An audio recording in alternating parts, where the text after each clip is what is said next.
Hey, Ashley here, and in this video we're going to talk about how to create profitable TikTok ads. And if you like this kind of content, go ahead and subscribe, like, and hit the notification bell, because that will obviously help the algorithm to obviously go and distribute this to other people who need this kind of content. So we're going to break down basically everything from obviously the structure of how to set up your actual campaigns to creatives and some other tricks that obviously other people are not kind of teaching you right now. And we spent a lot on TikTok ads over the last 18 months, so we kind of know what works and what doesn't. So there's a lot in this video that's going to be really useful for you. So get a pen, get a paper, turn your mobile phone off, and enjoy the content. Okay then, so we're going to run some profitable TikTok ads. So I'm just in one of my clients' old accounts that we don't use anymore, just so we can kind of run through this for demo purposes. So I'm going to show you exactly how you can start to first of all build your ads and how to make them profitable, which is obviously what everyone is looking for. So I'm not going to go through the technical aspects in terms of how to set up an account and stuff like that. There's plenty of videos and resources you can find. This is going to be just the nitty-gritty of how you can actually start to get great results with TikTok ads. So when I discuss, I'll probably be talking in terms of like for e-com, but again, the same kind of implementation that we're making will work across other niches as well. But yeah, if you have any questions, obviously, again, just always ask in the comments. So first of all, what you want to do is we're going to create an account. So just hit this big pink button here. And what you'll see is this normally comes up. Let's just start from scratch. So similar if you've ran on any other platforms for, i.e. Facebook, Instagram, you're going to get your setup similar to this. So you have your three kind of objectives in terms of your awareness, consideration, and conversion. So like I mentioned, in terms of for the majority of stuff we do, it's normally look for conversions, whether that is e-com, we look for obviously overall goal is the purchase, whether it's lead gen, we're obviously looking for leads, as you can imagine. So these are kind of the options that we always go for. So conversions is the main one. Again, obviously there's a few things that you can work on here. One that we're starting to use a little bit more for clients, it's kind of like when Facebook first of all brought out likes on the actual platform. So community interactions, get more page followers and profile visits. It's quite good if you want to start just a base.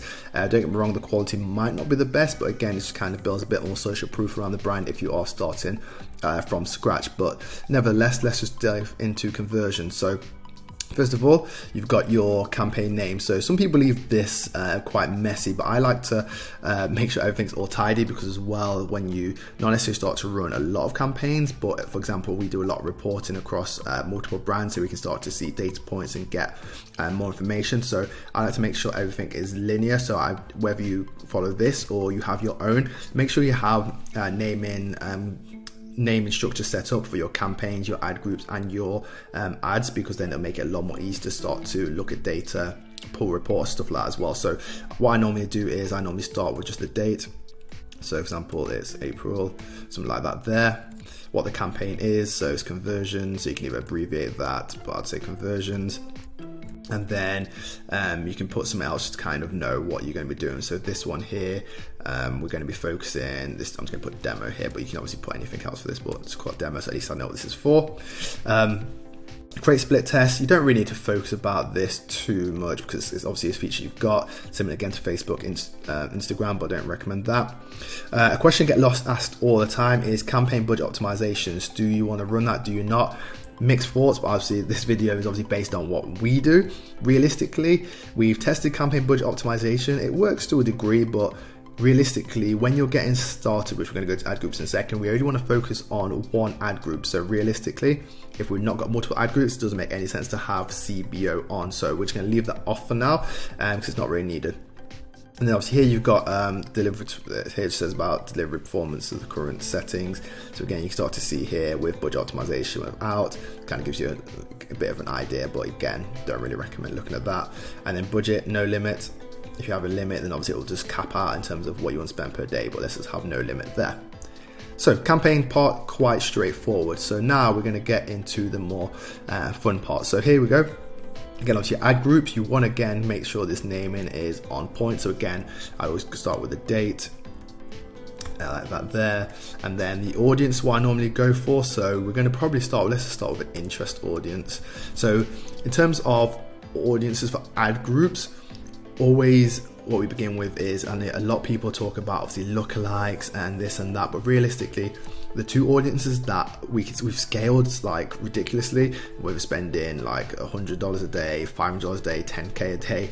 Interest and broad, there's enough users on the TikTok platform. If you give it enough budget, give it enough content, the algorithm will do all the heavy lifting. So I'm going to do here interest.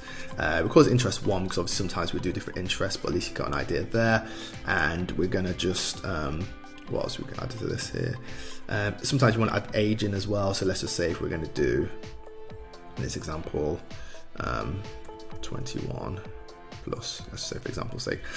So you add, again, doesn't matter what you do this here. If you want an exact example, I can share that with you. But like I say, as long as you've got some naming convention set up, that's all that matters, and keeping consistent throughout all of your ads. And then what we're going to do here is, so you've got apps or you've got websites. So realistically, we're going to be going for a website, and you should have your TikTok pixel added to your website. Again, if you're using Shopify, straightforward, easy. It can all integrate with the Shopify plugins. So obviously, then you would just literally select the pixel and the optimization event, I should say. So obviously, this is an old account, so we haven't got all the full ones here, but obviously this is where people get stuck, and I'm going to run through this first, and then obviously after this I'm going to shoot another video and clip this all together so it'll make a lot more sense. But obviously, if you're a brand and you are, like, for example, in e-com, your overall goal is to get complete payments, but at the same time, if you're starting from scratch, you don't want to be focusing on complete payments to begin with. So you want to kind of go a step back and go to add to cart. So I'm going to touch on that a bit more, so I don't want to confuse too much. But for now, let's just say we're setting this up. We'll just hit complete payment for now. You've got Instapage if you want to take to Instapage. We've tested it in the past. It does work good for very cheap traffic that you can retarget. So again, if you want to do just some more top of funnel activity, and it works a lot better if you've got like more of a high-end brand in terms of your average order values, like 200 plus, for example. It's definitely worth maybe implementing that, because you can start to build out an actual landing page on TikTok, again, similar to instant pages on Facebook. But for now, we're going to stick with websites. We've got the pixel in place. This one here, obviously they recommend automatic placements. We always go for select placements, because even though you won't get much spend on these other two, I just like to make sure that we're obviously just focusing all our efforts and budgets on the TikTok platform. So again, there we'll always just make sure we are just focusing the placement as TikTok.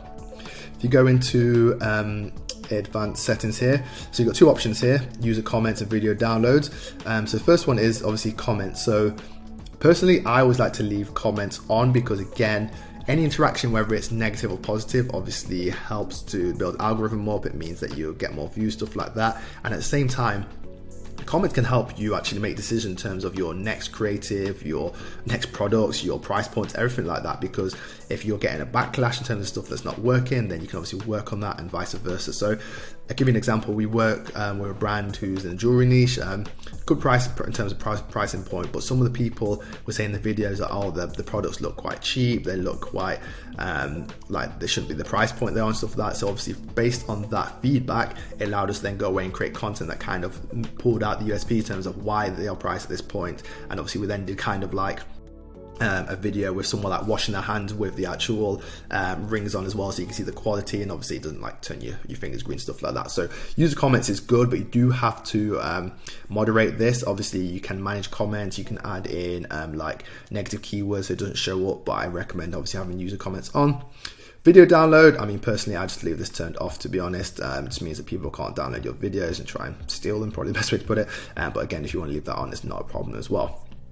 So automatic creative optimization, this is an interesting one. Again, leave this off, because what happens if you turn this off, you basically end up having multiple combinations of different creative. So say if you uploaded 3 pieces of content and then 3 pieces of text and then different call to actions, what TikTok will do is basically it'll make multiple variations of that.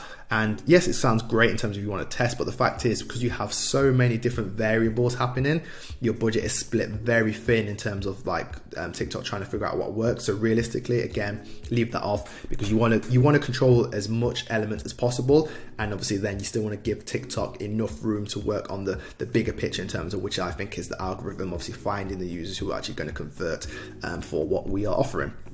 So scrolling down here, so you have your audiences. So again, obviously you can include different audiences and exclude.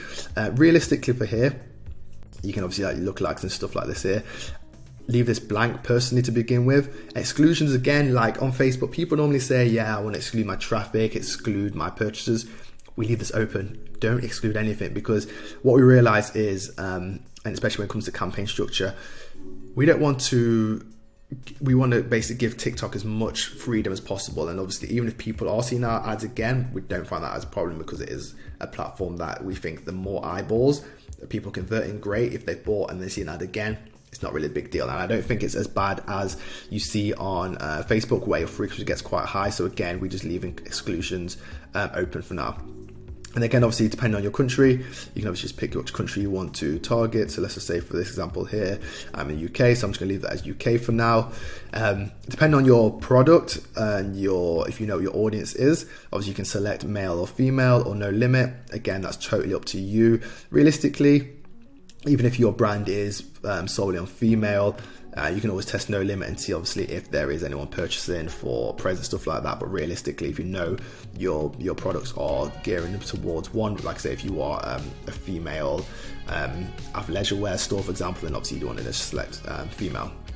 And similar to with your age, if you know that your brand skews towards different age, obviously you can focus on that there. We always tend to definitely not tick 13, 17 year olds, because realistically, are they going to purchase? Probably not. But again, if you kind of know that this is kind of your touch point, then obviously go for this. Or let's say, for example, we said 21, but we know that 18 might not be skewed. We may be able to just turn that one off there, and I'll show you a little trick later on that will obviously enhance if we have got people who are younger than 25 to kind of target them as well.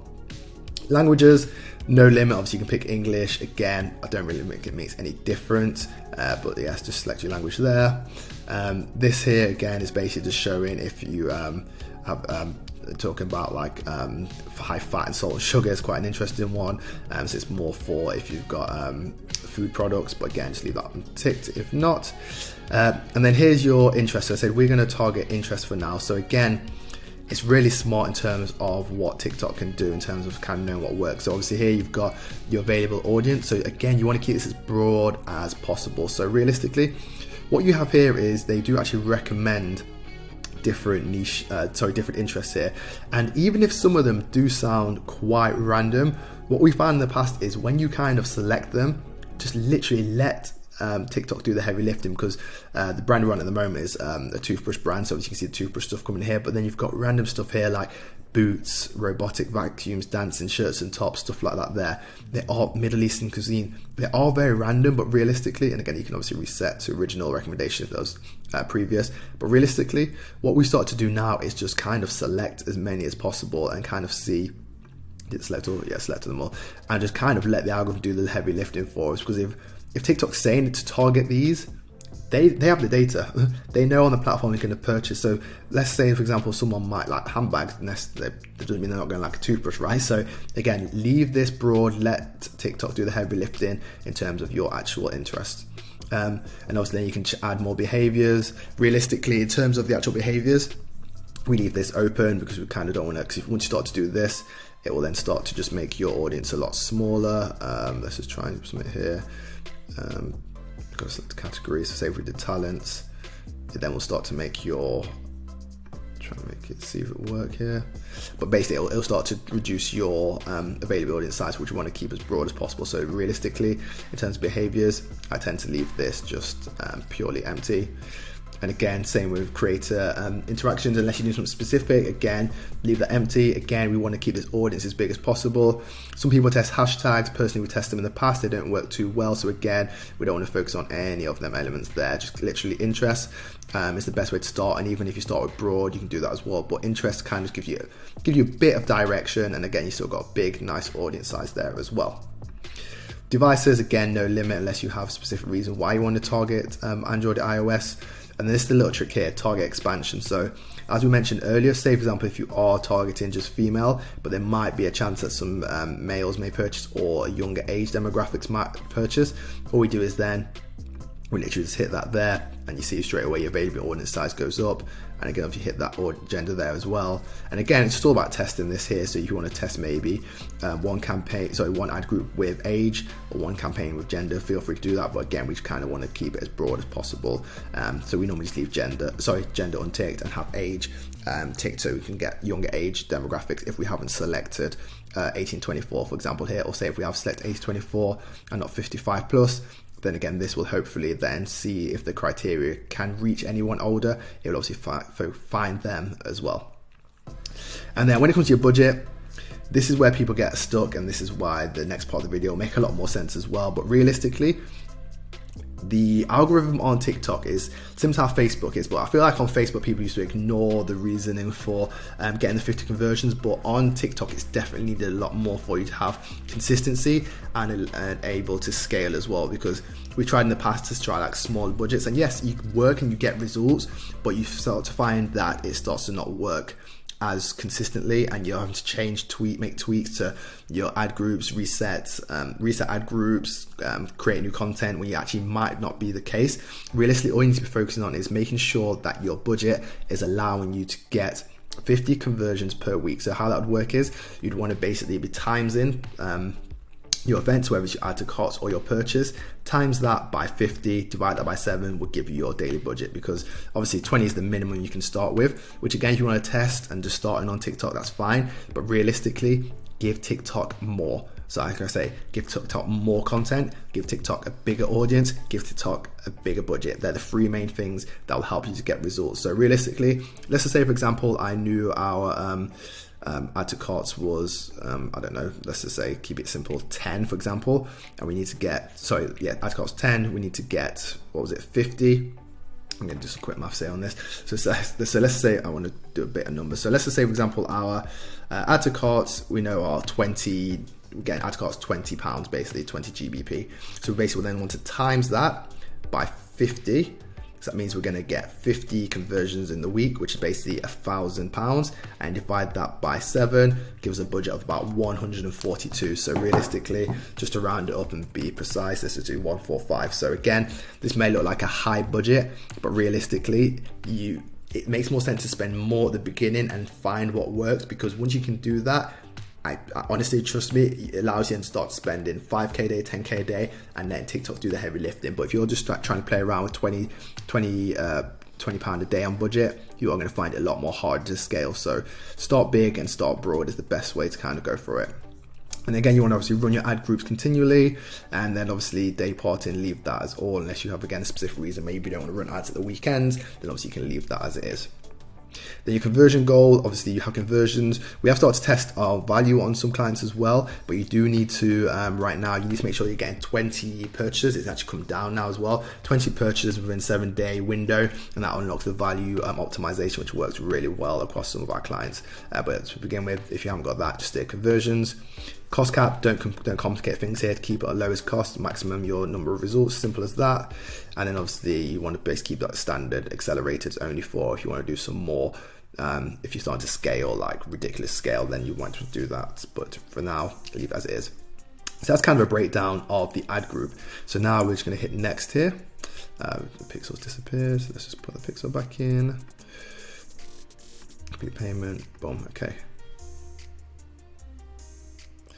And now this is the fun part, so creative. So again here, this here obviously, and this is a good thing, what we do is when we get creative sent or created, we make sure that the creative name is actually set up correctly. So again, the date, we have normally the date, the whether we know the content creator, what we're using, and like the hook, we have that in the creative name. So again, we don't really need to have anything else here in terms of anything else, but obviously sometimes if we haven't got the date, we can normally have, for example, the date. Let's do that there. Oops, 220422, and then obviously it's not doing it from the screen, but yeah, creative name and then the date. So obviously you can then see what the actual again, just make sure your name convention is all set up correctly, which makes it a lot more easier. using your TikTok ads for deliver Spark ads. So Spark ads work great. Again, obviously what a Spark ad is, it means that you can get a content creator to obviously create the content for you, and then obviously the ad looks like it's coming from the actual profile. So it works good to a degree. We've had great results on some accounts not. And again, it's just all about just testing, again, depending on your brand, your product, your service. Test you want to test Spark ads, and if not, then obviously you just tick that. And you would then link the account for if you want to authorize the post. But again, Spark ads is another thing. I don't want to get too complicated this right now. But at the same time, obviously, if you've got your TikTok hooked up, you will obviously have your brand showing here. But for example, now I'm just going to call this test vid as the account. And obviously the image, we'll keep that as it is now. So with your ad group, so obviously you've got with your ad creative, obviously your ad group, you've got one ad group. And then with your creative, you want to have about 3 to 5 testing. We normally use about 3 because what you'll tend to find straight away is once you put 3 ads into the ad group, straight away you're going to find that TikTok will spend a lot on one and the other 2 won't get much spend. So 3 ads make a lot of sense, because then you can start to test and see what works and then start to scale up from then onwards. But again, we'll talk a bit more about creatives at the second part of this video. So what you do here is now you've got your single video collection ads. Collection ads we've not really used too much because they don't work and look a bit more like an ad. So we've got single video. If you've got them in your library, great. If not, I'm just going to upload one from here. Let's see what we've got here.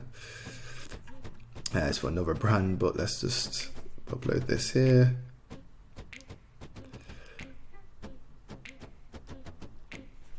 Just loads, confirm. Okay, great. So now you've got your video in here. So you've got your video and you've got everything here. So then all you need to do is then focus on the text. You've got smart text, which is quite clever. So it'll obviously automatically generate ads based on the industry, but you need to obviously have some random ads previously for it to do this. With the text, you want to keep this short and sweet because again, you don't want it to look too much like an ad. And obviously you want to make the content actually do the talking / be the call to action. But here, for example, let's just say, I don't know what I'm typing here. For example, TikTok. No, let's not do that. Let's do just focus on cooler, best cooler to purchase for summer, for example. ... Keep it simple, you might even ... But yeah, that's just kind of give you an idea there. You've got interactive add-ons. We've used these in the past, but again, we try to stay away from them because again, it starts to make it look more like an ad, and we want to keep it as organic / look like a TikTok as much as possible. So again, we try to keep away from running too much in terms from an interactive perspective. And then here you've got your dynamic call to action. Again, realistically, to hit the standard, shop now is what your overall goal is. So hit the shop now, that's perfect. But obviously you've got all these different options here which you can go for, but shop now works perfect. And then your URL, you select your URL where you want to take the user to. And obviously what we always recommend with our brands that are doing any form of ecom, basically, we advised third-party tracking, so we use Triple Whale to track, which will give you a UTM that will obviously be able to track more of the data, because obviously with TikTok is all based on a last click attribution. So what you'll see is some numbers will not reflect correctly, because obviously if for last click attribution to actually kick in, it would mean someone would actually have to there and then see the ad, click through to the website and purchase for it to be registered, whereas obviously we all know that it takes a lot more touch points for that to happen. But say for example, if someone then viewed a TikTok ad and then Google later on, TikTok would not get any credit for that conversion. But when you kind of add the UTMs from Triple Whale in or any other third party plugin, then it gives you a little bit more information and allows you then scale up as well. Because what we tend to see as well, we see that when we just look at the TikTok data, the data is obviously skewed. One of our clients is looking like was getting a ROAS under 2, which obviously it wasn't necessarily negative, but obviously when we added in Triple Whale and looked at Triple Whale data, it was hitting more towards a 3 ROAS. So again, it just allows you to make some more smarter moves, allows you to scale a lot more profitably as well. And then that's it really from there. Obviously you've got your tracking, you don't want to worry about this because you've got your UTM in here, and then you will just submit the actual ad, and that's how you get your ad set up. So realistically, setting a campaign up like that is what works well. And now I'm going to go into the next part of the video and show you a bit more breakdown in terms of creatives and obviously how to start to scale the right way with your ads.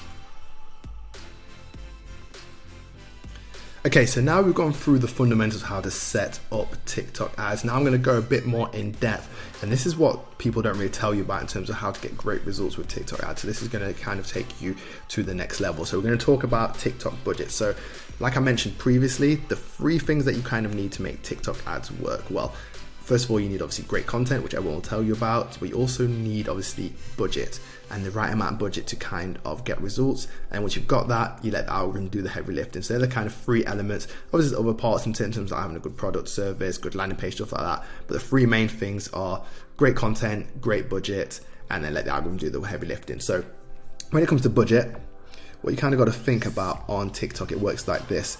There's a huge emphasis on warming up the pixel, like I touched on in the first part of the actual video. We need to basically generate 50 events per week in total and get 1,000 events per week, and 1,000 events in total. And this is a must. So I'll give you kind of backstory. So when we started running TikTok ads about 18 months ago, we tried to skip this. We tried to make it work, tried to straight away run ads and get purchasers. And don't get me wrong, we got some results, but it literally was like a roller coaster. Some days it would be great, some days it wouldn't be. And we was always then figuring out what needs to be done. So we tried to change content, we tried to change different hooks, different angles. And yes, it's all about testing content, but we was only spending small amounts of budget at this point. It was like, why is nothing working?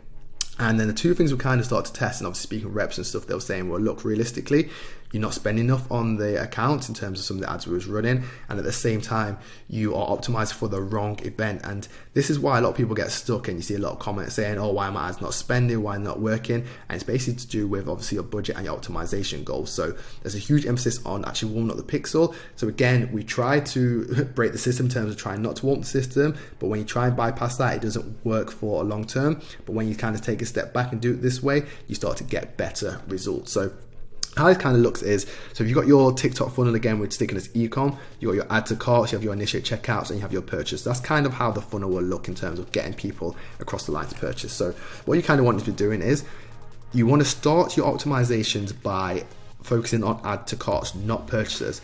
So to begin with, we need to be generating at least 50 add to cart conversions over a 7-day period, which will then mean your budget has, like I mentioned previously, your daily budget equals your cost per add to cart times 50 divided by 7, and that gives you what your number you should be testing with. And I know it might sound a lot, and we have this conversation with a lot of clients, but realistically, just imagine if you can get this right from now, and then it makes everything all easy in terms of running TikTok ads, and you can then literally just make it easy in terms of having content, spending where you want to spend $500 a day, $1,000 a day, $10,000 a day. You can spend that if you get this part right. Trust me. Everyone always wants to spend more. Everyone wants to always get results, but they need to get the foundation right. It's like what people try and do with TikTok. They try and build the house without having the foundation, and this is the foundation. What you kind of need to do. It may cost a lot, just like if you're buying a house, you need to buy the land and you need to get the tools and stuff for it.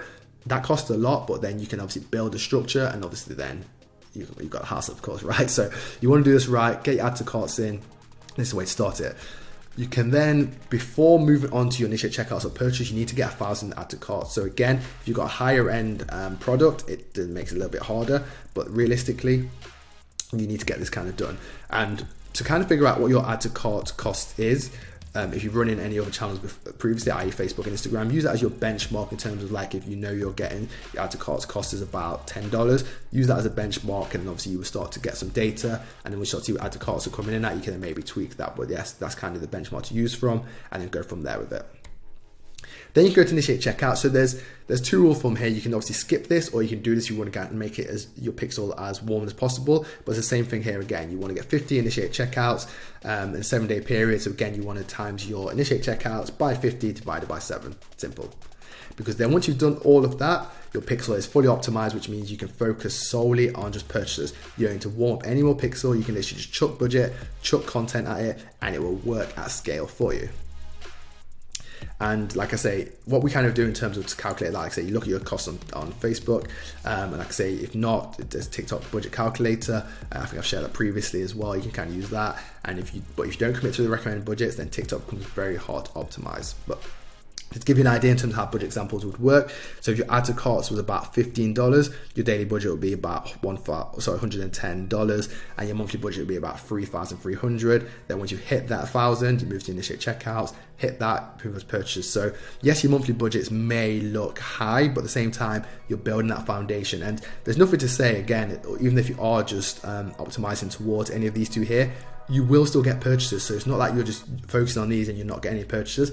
You will get people obviously still purchasing via TikTok ads, and if you are running other platforms as well, that traffic will funnel through and you will start to see that you're getting results from the different platforms as well. So don't worry about thinking you're going to be spending a lot, because this is how it will allow you to scale a lot more rapidly and get in front of your competitors. So that's how the budget works. That's all ad groups sorted. So let's now talk about content creation. So in terms of getting content done, the best thing to do is you need to be on the platform, seeing what works, and also you need to be on this creative center, because this basically shows you all the ads that work well. So if you know what your brand is, and you just go to I think it's creative center inspirations, you see all the different ads here, and again obviously you can just literally filter. So again, you want to do United States, for example, industry, apparel and accessories, women's shoes, for example, conversions. And then you start to see what's working here. These shoes are so comfy. I am never taking them off. All right, I've been seeing people in these all over the place. So you start to see what ads are working, and it's all about just learning the platform, seeing what's working, seeing what other people are doing. And to a degree, to begin with, you don't need to really reinvent the wheel. Just see what's actually working along here in terms of and just getting content creators to kind of do this. So finding content creators is a whole different story. There's definitely many ways of doing this, and there's obviously resource out there that, again, I've got some resource below if you want to find out more about that. But realistically, just come on here and start to know the platform inside out in terms of what's working well, what you can test. Because like I say, you only need 3 pieces of content to begin with, so you can just find 3 engaging pieces of content here. And these shoes are so. You can view the actual ad itself, look at the metrics of it, and then see, for example, if it's getting comments, shares, and think if this is actually a good ad to kind of utilize. So obviously get last 30 days, 3K likes, it's a conversion ad. So again, you can start to kind of make some decisions if you want to kind of start to test this kind of content out. Just going back there. And then what you can do as well based on that as well, what we kind of do in our agency, we start to just kind of work on different hooks. So again, just start to build out your own library of different hooks, different content that really works well. Here we've got just some different parts here. So in terms of we can obviously go into here. You've got the negative hook. So in terms of a hook, essentially telling potential customers how to avoid a problem. And we've got video examples here that we've either taken from the TikTok, creative library, and obviously put together. So again, when we know we are working with content creators or getting content created, we can say, okay, for this we're going to use 4 different versions. So build bold text, social proof mashups, and obviously go from there.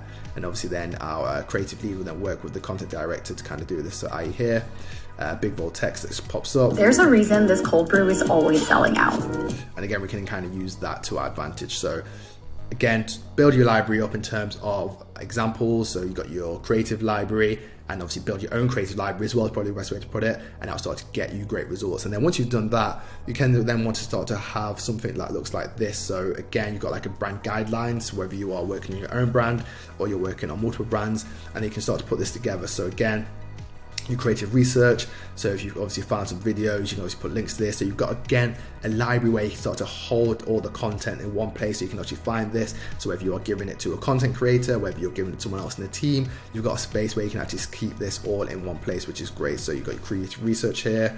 Obviously you want to put in your copy versions in here, and again, these are the tags like I mentioned previously. So if you are starting to have a lot of content, have these in the actual ad name. So again, you can start to test, and when you start to pull the data, it's a lot more relevant if you can start to see what's working. And then again, obviously then your creative here, link to finished ads. So having something like this obviously helps you to start to then build out great angles, great ways to actually get more creative done, because creative is, like I mentioned, is one part is obviously getting it done, but at the same time, a lot of people then start to create creative, but then they don't start to measure what's working, what's not working, what changes, what tweaks, stuff like that, pulling the data and seeing where people are dropping off, people are not dropping off. So even though, yes, it's all easy and simple to create TikTok ads, yes, that makes sense, but at the same time is, how do you then start to measure what's working and what's not working? That's the next step. So you need to have something in place where you can track all this, and it starts to move from there. So I hope that's everything. I mean, this video is obviously we've gone from everything from actually building a campaign to actually looking at reasons why you can scale in terms of your budget, stuff like that, and obviously a little brief overview in terms of actual finding content to actually create. And that's it really. I'd say once you start to get it right, TikTok is a great platform to obviously grow your brand. Like I say, whether we touch mainly on e-com here, but again, there's a lot that you can do in terms of to be able to actually grow and scale your brands on the actual platform. So if you like this video, if you need any support of anything, again, obviously we have run an agency that we can obviously help you with this here. There's a lot of resources down below as well if you need anything else. And as always, please just literally like, subscribe, obviously hit the notification bell on this video as well, because that will help obviously the algorithm to get this video out to as many people as possible. And again, I look forward to seeing you in the next video. Take care.